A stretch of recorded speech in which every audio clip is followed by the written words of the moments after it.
இந்த கதை நம்ம சினிமா படிக்கவே 2-3 படங்களும் ஞாபகத்துக்கு வந்தது. இந்த சூர்யா விஷால் நடித்த படம் ஒன்று, அப்புறம் இன்று நேற்று நாளை அந்த படம். இந்த கதையும் அதை ஒத்து தான் வருது. 2 பேர் நண்பர்கள். நண்பர் தேடி போகிறாரு. அவருடைய ஆராய்ச்சி கூடத்தில் டைம் ட்ராவல் மிஷின் இருக்குது. அந்த மிஷினில் வந்து கை வைக்கிறாங்க. ஒரு 2 வருஷத்துக்கு முன்னாடி போயிடுறாங்க. அப்போ வந்து அந்த ஒரு காபி ஷாப் போகிறாங்க. அவங்க கல்யாணம் பண்ணிக்கிற பொண்ணு வருது. எங்கள் அம்மா உங்கள்கிட்ட ஒரு விஷயத்தை விட சொல்கிறாங்கன்னு கேட்குறாங்க. என்னென்னு கேட்குது அந்த பொண்ணு, நீ ரொம்ப ரீல்ஸ் போடுறியாம்மா, அதை மட்டும் கொஞ்சம் தவிர்த்துக்கன்றாங்க. கதையிலே ரீல்ஸ் வருது. இல்லை, முக்கியமாக குறிப்பு சொல்லிருக்கா சொன்னேன். இப்போ எவ்வளோ எப்படி போயிட்டுருக்கு அப்படின்னு.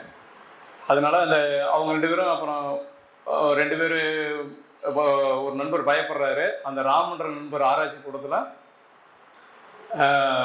சிவாவை என்னை மறுபடியும் அங்கேயே கொடு விடுன்றாரு. இவர் கொஞ்சம் அதுக்குள்ளே அவங்களுக்குள்ளே கொஞ்சம் நேரம் ஆகும் பொறுத்துக்கு அப்படின்னு சொன்னால் எனக்கு விவாதமாகிடுது.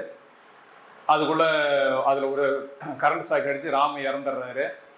இவரை ஜெயிலுக்கு பிடிச்சிட்டு போயிடுறாங்க. இப்போ இந்த மாதிரி கதை போயிட்டு இருக்குது. அப்புறம் காதலி வந்து தூங்கி இந்த அவரை ஜெயிலில் முடிச்சு பார்க்குறாரு. காதலி வந்து பார்க்குறாங்க.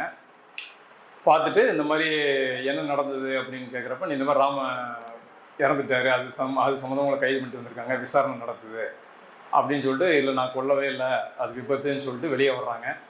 அப்புறம் வெளியே வந்து இந்த உண்மையான அந்த இயல்பு நிலைக்கு வந்தவுடனே இதை வச்சு நம்ம வந்து குற்றங்கள் எல்லாம் நிறையா கண்டுபிடிக்கலாம், டிடெக்டிவ் ஏஜென்சி பண்ணலாம் அப்படின்ட்டு முடிவு பண்ணி அவங்க டிடெக்டிவ் ஏஜென்சி ஆரம்பிக்கிறாங்க. இது நேரம் கருதி கொஞ்சம் சுருக்கமாக சொல்லிட்டேன். இந்த இன்று நேற்று நாளை படம் மாதிரி தான், கொஞ்சம் அந்த மாதிரி தான் தழிவு வருது. நீங்களும் படிச்சுங்க, நல்லாயிருக்கும்.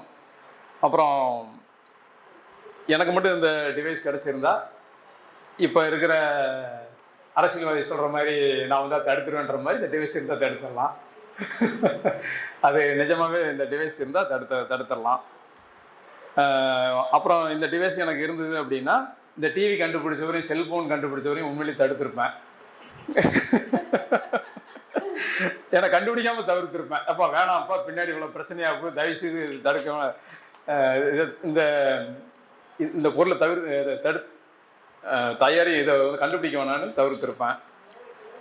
அப்புறம் நம்ம எண்ணம் தான் டைம் ட்ராவல். இப்போ நம்மளுக்கு கண்ணு முன்னாடி நம்ம வீட்டிலேயோ சமூகத்திலேயோ ஏதோ ஒரு தவறுகள்லாம் நடந்ததுன்னா, நம்ம முற்போருக்கு சிந்தனையை வச்சு இதில் எப்படி மீண்டு வரலாம் அப்படின்றது ஒரு டைம் ட்ராவல் தான்.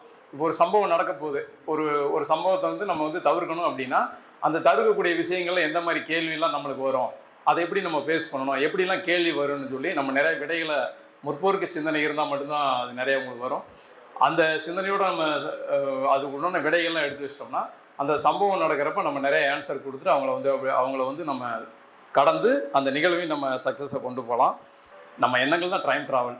அதனால் கற்பனைகள் நிஜமாக நடக்கிறப்ப அந்த கற்பனை பண்ண அந்த டைம் வந்து நிஜத்தில் நடக்கிறப்ப அது ட்ராவலாக அமைஞ்சிருது அப்படின்றத நான் உணர்ந்தேன். கதை எழுதியவர் இதே கற்பனையில் நிச்சயமாக கொஞ்சம் பயணம் பண்ணியிருப்பாருன்னு நினைக்கிறேன்.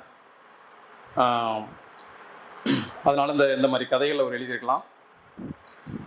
பறவை கண்டான், விமானம் படைத்தான், பாயம் மீன்களில் படையினை கண்டான்.